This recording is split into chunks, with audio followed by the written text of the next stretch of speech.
In 1907, one man gathered seven bankers in his private library and in a single night stopped a financial panic that was destroying America. His name was J.P. Morgan. And in that moment, he proved something terrifying.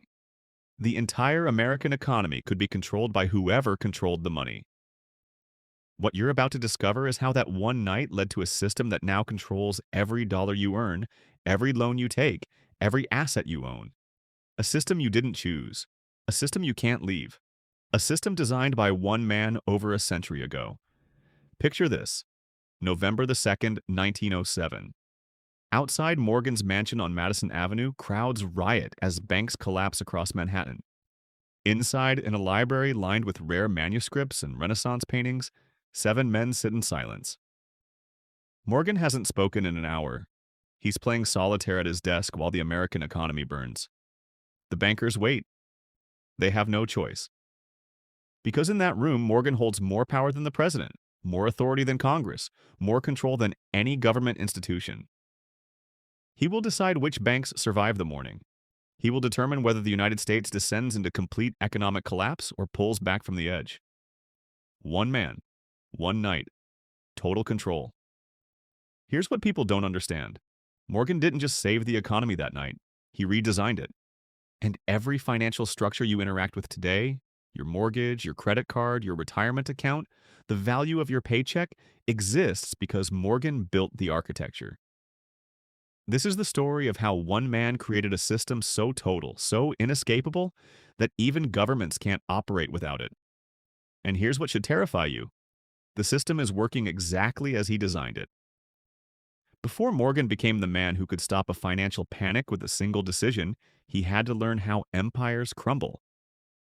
The year was 1857. Morgan was 20 years old, working at his father's banking office in London, when the Panic of 1857 hit America like a tidal wave. He watched from across the Atlantic as banks collapsed, railroads went bankrupt, and fortunes evaporated overnight. But here's what the young Morgan noticed that no one else did.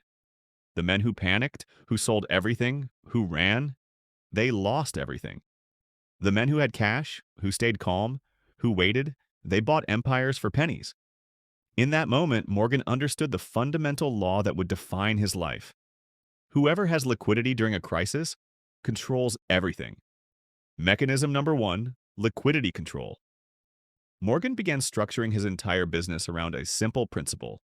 When everyone else is desperate for cash, be the man with cash. In 1873, another panic struck. The banking house of Jay Cooke collapsed, taking down the Northern Pacific Railway and triggering a depression that lasted 6 years. Morgan was ready. While other banks called in loans and foreclosed desperately, Morgan bought. Distressed railroads, bankrupt steel mills, failing coal mines, all purchased at a fraction of their value. Then in 1893, the worst panic yet. The U.S. Treasury itself ran out of gold. The government of the United States of America was broke. And who did President Cleveland turn to? J.P. Morgan. Morgan organized a private syndicate that loaned the government $65 million in gold. Think about that. The most powerful nation on earth borrowing from one private banker to stay solvent. But here's what people missed at the time.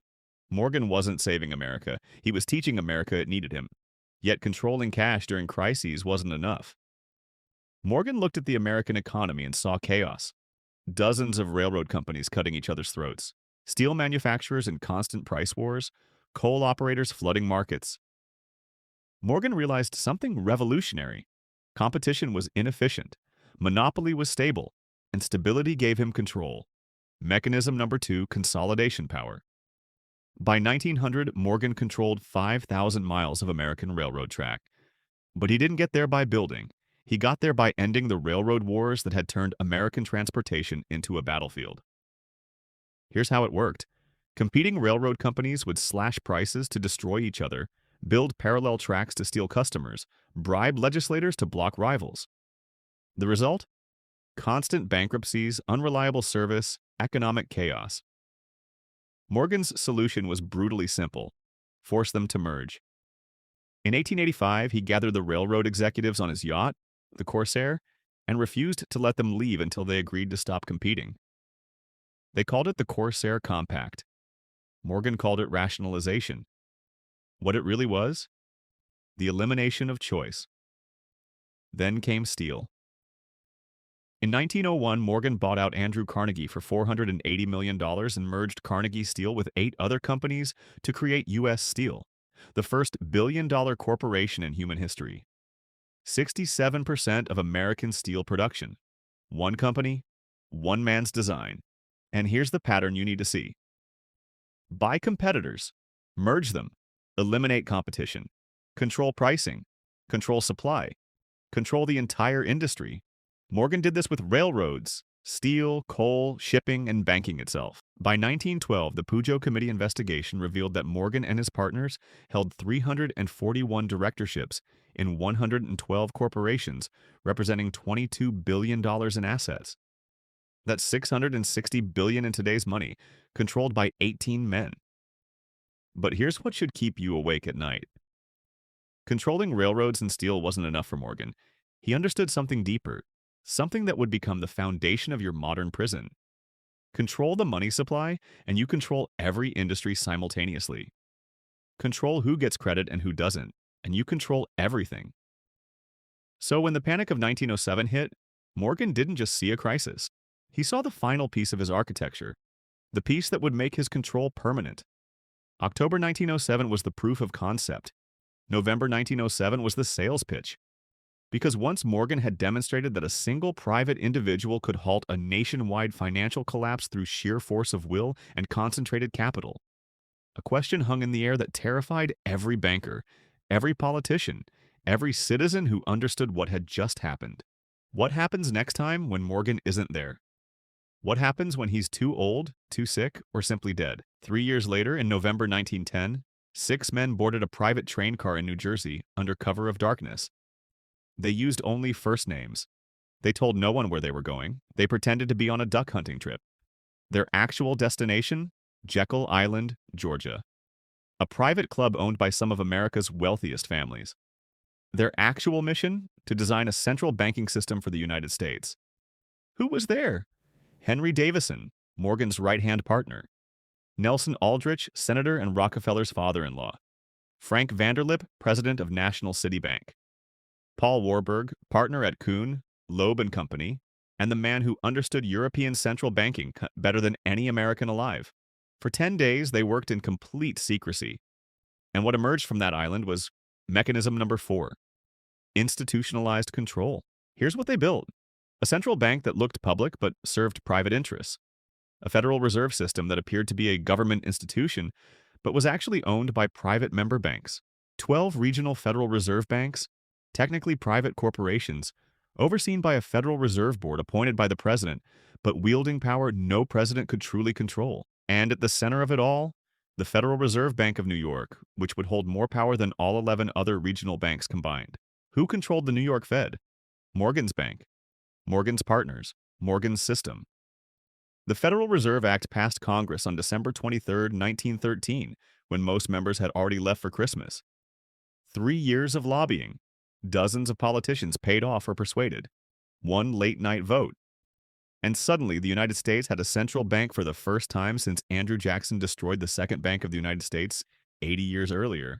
But here's what you need to understand about what changed in that moment. Before the Federal Reserve, banks competed. Sometimes they failed. The system was chaotic, unpredictable, dangerous.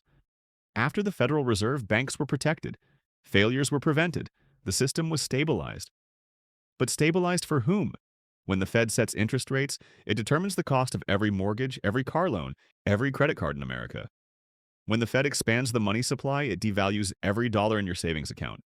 When the Fed acts as lender of last resort, it saves banks, not you. The 2008 financial crisis?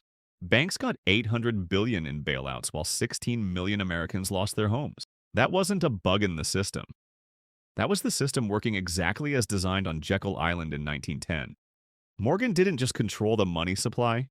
He controlled where that money went. And he built structures that still force your money to flow exactly where he wanted it. Mechanism number 5, debt as control. Here's what Morgan understood that most people still don't. Give a man money, he might leave. Give a man debt, he's yours forever.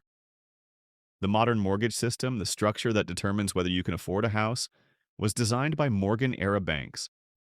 Think about what a 30-year mortgage actually means.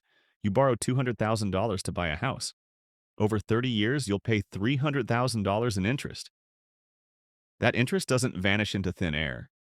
It flows directly to the banks Morgan built, the banks his partners built, the banks that emerged from his system. You will work for 30 years, one-third of your entire life, and half of what you pay goes to institutions Morgan created. Corporate debt works the same way. Every major corporation in America, Apple, Amazon, Exxon, General Motors, they're all in debt to Morgan's banks or their direct descendants. JP Morgan Chase, Citigroup, Bank of America. The names changed, the structure didn't. And government debt? The U.S. Treasury borrows from banks. Banks borrow from the Fed. The Fed was designed by Morgan's system. It's a closed loop. Money flows in one direction, upward, always upward. But Morgan needed one more mechanism to make the cage complete. Mechanism number 6, interlocking directorates. By 1912, Morgan's partners sat on the boards of 112 corporations representing $22 billion in assets. That's $660 billion in today's money, from 18 men. Here's how it worked. The same person sits on the board of U.S. Steel and also on the board of 3 railroads that buy steel from U.S. Steel. That same person sits on the board of a bank that loans money to those railroads. Another person sits on boards of competing coal companies. Competition became theater. Secretly, the same people controlled both sides. The Pujo Committee investigated this in 1912 and called it the Money Trust. They were right, but nothing changed. Because by then, the structure was too deep, too complicated, too total to dismantle. And here's what should terrify you. That structure still exists. Today, BlackRock, Vanguard, and State Street own shares in competing companies. They own Pepsi and Coke, Boeing and Airbus, Ford and GM. The largest shareholders of most major American corporations are the same 3 firms. Different names, same structure, Morgan's architecture, 6 mechanisms, liquidity control, consolidation, crisis exploitation, institutionalized control through the Fed, debt capture, interlocking, ownership, and every single one is still operating. Which brings us to the question you should be asking. Can you escape? Let's walk through your actual life and count how many times Morgan's system touches you. You wake up this morning. Your savings account earns 0.05% interest, a rate effectively set by the Federal Reserve. Check, you buy coffee on your way to work. Your credit card, issued by JP Morgan Chase or Citibank or Bank of America, charges you 19% interest on any balance you carry. Those banks exist because the Federal Reserve protects them. Check. You drive to work in a car you don't own. Your auto loan, 5 years at 6% interest rate influenced directly by Fed policy. Check. Your paycheck hits your account. But here's what you don't see. That paycheck's purchasing power, what it can actually buy, is determined by inflation the Federal Reserve controls through money supply manipulation. Since 2020, they've printed trillions. Your wages stayed flat. Your rent doubled. The Fed did that. Check. Your 401k, the retirement account you're told will secure your future, is invested in an S&P 500 index fund. Look at the largest shareholders of those 500 companies. BlackRock, Vanguard, State Street. The descendants of Morgan's interlocking directorate system. Check. Your mortgage, if you're lucky enough to have one, is a 30-year fixed-rate structure designed by Morgan-era banking. You'll pay $400,000 in interest on a $300,000 house. That interest flows directly into the bank's Morgan system created. Check. Even your government operates inside Morgan's cage. The U.S. Treasury borrows money by selling bonds. Who buys those bonds? Banks. Where do banks get that money? The Federal Reserve. Who designed the Federal Reserve? Morgan's partners on Jekyll Island. Check. So here's the question. Can you opt out? Can you escape? Use only cash? The Federal Reserve controls its value through inflation. They print more, your cash buys less. Buy gold? It's priced in dollars the Fed manages, and try buying gold without using a bank account. Buy Bitcoin? Trade it on exchanges that require bank accounts, regulated by agencies that answer to the financial system Morgan institutionalized. Move to another country? Every major economy has a central bank modeled on the Federal Reserve: the European Central Bank, the Bank of Japan, the Bank of England, all descendants of the same architecture. Start your own business to escape the system? You'll need a loan from a bank in Morgan's system. Even if you succeed, you'll accept payments through payment processors connected to banks connected to the Fed. J.P. Morgan died in 1913, the same year the Federal Reserve was born. But the system he built didn't die with him. It metastasized. It became the default. It became so embedded in every transaction, every contract, every financial interaction that it became invisible. And now, 112 years later, you cannot buy a house, start a business, save for retirement, or even hold cash without participating in structures he designed. The system isn't broken. It's working exactly as intended. Morgan built a cage so complete, so total, so inescapable that you don't even see the bars. You think you're making choices. You think you're building wealth. You think you're securing your future. But every choice you make, every dollar you save, every debt you take, it all flows through Morgan's architecture. And here's the most terrifying part: there's no exit door, because he never built one.